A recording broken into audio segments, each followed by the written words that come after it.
So, sobrang busy ko kaka-video. Iniwan na pala ako ni Mami at Daddy. Buti na lang nakita ko si Ate Dimple. Kasama niya si Empress. Hello, Empress! Oo nga pala, birthday pala na Ate Dimple. Happy birthday, Ate Dimple!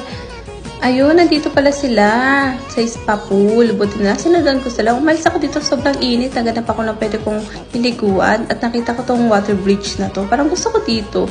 Ayan, parang babaw lang. Sige nga, pupuntahan ko nga. Hinahanap ko nga pala yung daan dito papunta. At nakita ko ito, nag-video-video na ako. Lububog na ako. Oh, yung babaw lang pala. Sarap maligo. Tinawagan nga pala ako ng baby ko at hinanap niya ako nasa lakon. Sinabi ko nandito ako sa water bridge. Sabi ko magligo kami dito. Ayun nga pala. Dito ako nag-enjoy. Kaso may kalukuhan kasi siyang ginawa dito. In-stack niya ako kahit tungtuwa naman ako. Siyempre, papaano pa ba ako yan? Siyempre, ito may pangalawa pa yan. Sobrang tungtuwa ako dyan. Ayan, hindi ko na mapigilan tanggalin yung sunglasses ko, diba? Saan ka pa? Ayan, tungtuwa pa nga ako dyan kahit bumaliktad na kami. Binigyan ko nga pala dito si Mama at si Daddy. Slow motion nga to. Tuntua pa nga dito si Mama. O, diba? Grabe, sobrang enjoy ko dito. Lahat kami nag-enjoy. Dito nga kami sa Centara Park Resort. Diba? Saan ka pa? Enjoy na enjoy ako dyan. Ayan, mga picture namin.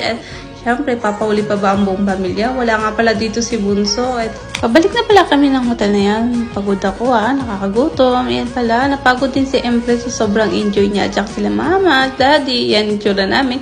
Basang-basa kami, parang basang sisiw. Ayan, gutom na kami yan.